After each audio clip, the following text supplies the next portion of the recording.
बिस्मिल्लाहिर्रहमानिर्रहीम। अस्सलाम वालेकुम स्टूडेंट्स। स्टूडेंट्स आज बात करेंगे MGT 611 की जो असाइनमेंट आई है उसके हवाले से।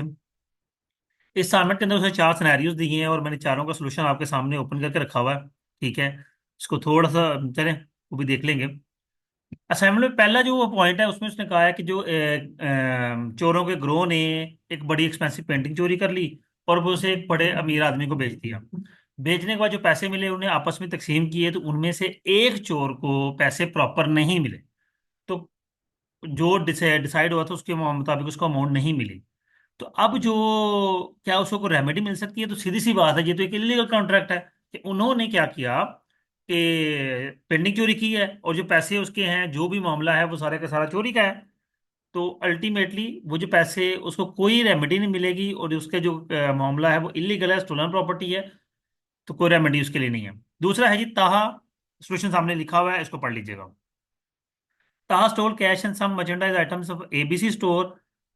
अब लो जी, ताहा ने चोरी कर ली एबीसी स्टोर से, बासित ने उसके खिलाफ केस कर दिया। अब ताहा ने उसके साथ ये एग्रीमेंट किया है कि यार तुम्हारे पैसे वापस करता हूं तो तुम अपना केस वापस ले लो।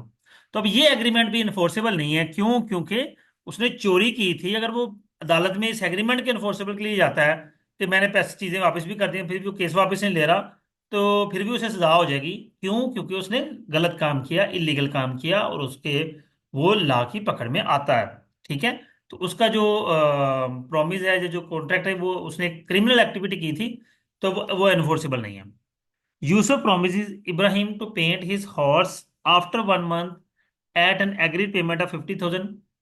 लो जी, यूसुफ ने प्रॉमिस किया हॉर्स को पेंट करने के लिए 50,000 में एग्रीमेंट हुआ, लेकिन एग्रीमेंट परफॉर्म करने से पहले ही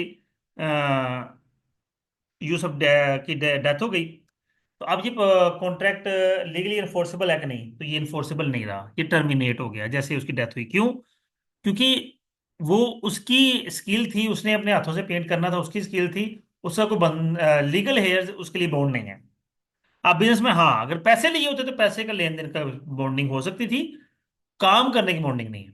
अब बिजनेस में एंटर इनटू एन एग्रीमेंट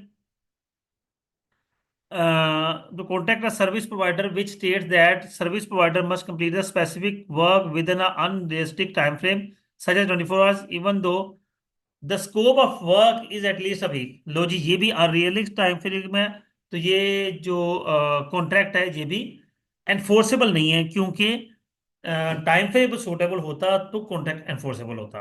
ठीक है, तो ये चारों के चारों जो कॉन्ट्रैक्ट है ये एनफोर्सेबल नहीं है। ओके स्टूडेंट, ये आपकी असाइनमेंट थी। उम्मीद करता हूँ आपकी अंडरस्टैंडिंग होगी। अपना ख्याल रखिएगा। वीडियो को लाइक करना, कमेंट करना, चैनल को सब्सक्राइब करना हरगिज़ ना भूलिएगा। अल्लाह हाफिज़।